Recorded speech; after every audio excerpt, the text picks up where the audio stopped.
Theia is one of the better flying commanders and definitely one of the most popular ones in the game right now.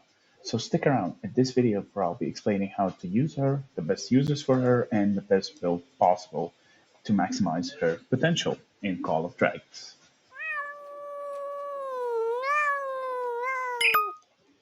What's up guys, MEOWER here back with a brand new Call of Dragons video. In today's video we'll be discussing Theia, the Unchanging Law. As usual in any video in the Commander series Revamped, we'll be going through over their skills, their talents, their pairings, how to maximize their potential, and where you can upgrade their skills. So, without further ado, let's get started.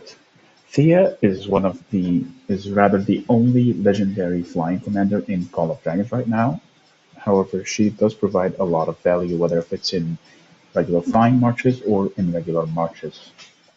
Theia's skills are one of the most valuable skills, or rather one of the most valuable skill sets in the game right now, for a few good reasons. Mainly because she provides a ton of utility, a ton of base stats boost, and she has a lot of synergy with almost any commander, and for good reason. Now, skill-wise, her first skill provides a shield and a rage skill buff called Arbiter's Wind, which also grants synergy. Synergy increases hero skill damage dealt by 15%. It only ends when a rage skill is cast. So as soon as Theia's, whether if she's primary or secondary, as soon as her deputy or her primary casts the rage skill after she casts the Arbiter's Ward, they do an extra 15% skill damage. So it is more implied that you should set her as primary, but however, I do disagree on that part, and we'll go on that as the video goes on.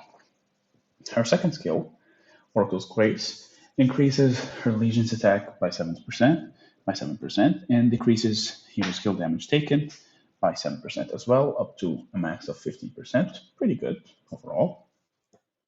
Her third skill, Purging Wind, makes it so if she is running a regular march, they will only get 10% defense. However, if they have flying units and they are flying, not just having flying units and not both commanders being flyers, they will be granted extra bonuses such as attack and an increase in march speed, making her lean a little bit more onto running flying only compositions.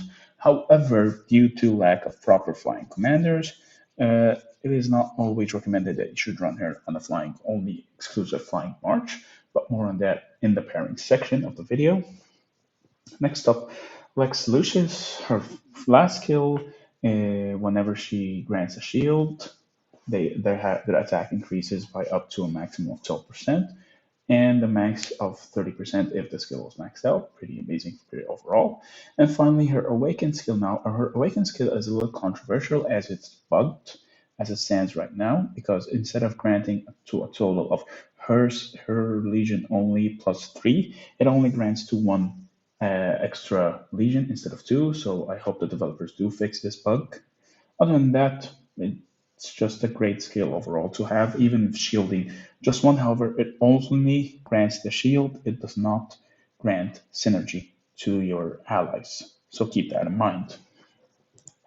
Next up, for her talents, Theia has overall, PvP, and support trees. 3 very lackluster talent trees, especially PvP has no synergy with her whatsoever. So our builds will be leaning towards the support build and an overall build, depending on your use. So if you're going to run her as a mainly support march with a secondary support commander, though Theia is not always recommended to be your primary, we're going to do attack, march speed, HP, next up transforming spirit, and then we're going to use the support tree as a primary. We're going to be using the support tree as the primary tree here in this build. So we're going to run overall health. We're going to go for the extra rage cycle in order to cycle shield even more. And then we're going to grant even more shield for her legions, because overall defense is not that useful, and so is taking less normal attack damage. Next up, we're going to run either force field or as suspicious, I think that's helping us, but we're going to lean more towards force field because HP is always the most valuable stat to have in the game at all times. You can either run Intimidation if you're running a nuking secondary commander. However, I don't know. I shouldn't lean towards that. We will lean more towards X Nilo. Then we're gonna run Rebirth just to get access to Pick Me Up in order to gain even more rage and one to rage cycle even further, to get off as many shields and synergy as possible to make use of that build.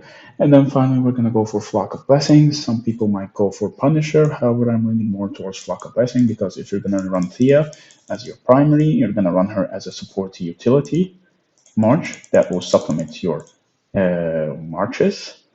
So it's not really meant to do a lot of damage outside of skill damage. We're gonna go for skill damage next up, in case you want to run a secondary damage dealing commander to make use of her primary skill, or we can go for Adrenaline Rush just to get that extra oomph when it comes to normal attack damage. Because if you are running a support role march with her, then you should definitely go for Adrenaline Rush because you support commanders usually don't have any damage dealing skills. And finally, we're gonna go for either Guardian Angel or Spirited Response, though I am leaning more towards Spirited Response just so you can get that extra rage skill should you get attacked, instead of just having a little damage resistance by 4% for 10 seconds, then it completely backs out. And one thing I do want to reiterate on, definitely go for Adrenaline Rush because Intimidation does absolutely nothing on her because you're not gonna do it because this skill only impacts the primary commander and Theia does not really have any damage dealing skills. So don't go Intimidation, go for Adrenaline Rush. That's it for the first build. For the second build, we're gonna build her more oriented towards the Overlord tree. We're gonna go the same standard attack, march speed, and HP. And the reason why we go for March speed is because flying units are more versatile and more mobile, so you can definitely leverage that to your advantage and traverse terrain much faster, whether if it's to raid, to support your units, get in, get out quickly, in all those cases. Next up, we're going to add, even though March speed, we're going to go for Adrenaline Rush. We're going to go for Spiritual Response. And then we're going to try to Rage Cycle in order to gain even more rage when it comes to casting your skills and such. We can go for Noble Contract or Unrelenting Fury. It leans more towards you, but I do prefer Unrelenting Fury just to the extra oomph of rage damage, rage generation. Noble Contract also does increase your healing and your shielding by 2.5% when it's completely maxed. So it will boil down to your preference. Next up, this will all depend on you, but the best one, in my opinion, is just taking even less severely wounded, so you don't fill up your hospital even faster. Next up, we're going to have either you take 5% less hero magic damage, hero magic skill damage, or you're going to take less cavalry damage, but I would rather prefer you take less magic hero skill damage because usually when you are running a flying unit, if you are in the League of Order or such, usually the easiest march that will have the easiest time hitting you will be a Mage March, which does magic damage, so you want to get the Occult Barrier. And then finally, we're going to go for Thunder Fury in order to get the extra buff in every single aspect. And then we're going to go for the standard support build, where we go HP. We're going to go either HP, increased healing or rage generation, but we're going to go for rage generation better because we don't have any healing built up in her kit. Next up, we're going to go for the increased shielding, and then finally, we're going to go for force field.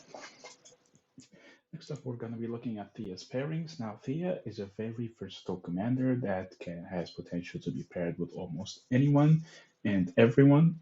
So, to keep things short, if you're going to run her as a flying unit, keep her as the secondary. If you are Wilderberg, run Craig Theia or Theia Craig, both work fine. And if you are the League of Order, run Theia Atheist or Atheist Theia, again to make use of the full March type along with the type of units, because for the legal order, Celestials are magic damage, and for the Wilderberg, Wyvern Riders are physical archer damage to synergize with Greg. There is no current flying cavalry commander, though the developers did mention they are working on one that's going to be released soon. So once that happens, the Spring Warden will also have whether if it's a primary or a secondary cavalry commander that can synergize with Theia to make use of her flying buffs for the Eagles. But however, if you're gonna run Thea in any other march, I definitely just run her secondary to anyone else, whether if it's Lilia Thea, Nico Thea, Kinara Thea, Valiant Thea, Bakshi Thea, and so on and so forth. Now, as to where you can obtain her skill shards, she is available from the gold keys, and she also appears in the daily deals at the later part of the season, right here. And of course, you can get her shards from the VIP login, 2 per day if you're VIP 14 or above, or 1 per day if you are VIP 8 or above. Now, that's it for everything that you need to know about Thea. Just a quick recap.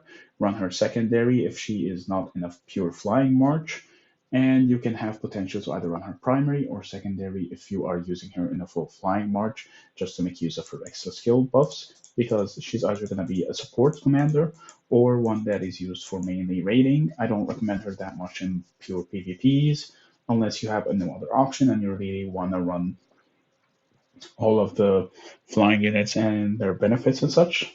And yeah, that is everything that you need to know about Thea. If you like videos like this, please drop a like and don't forget to subscribe. And I will see you in the next video. Meow meow.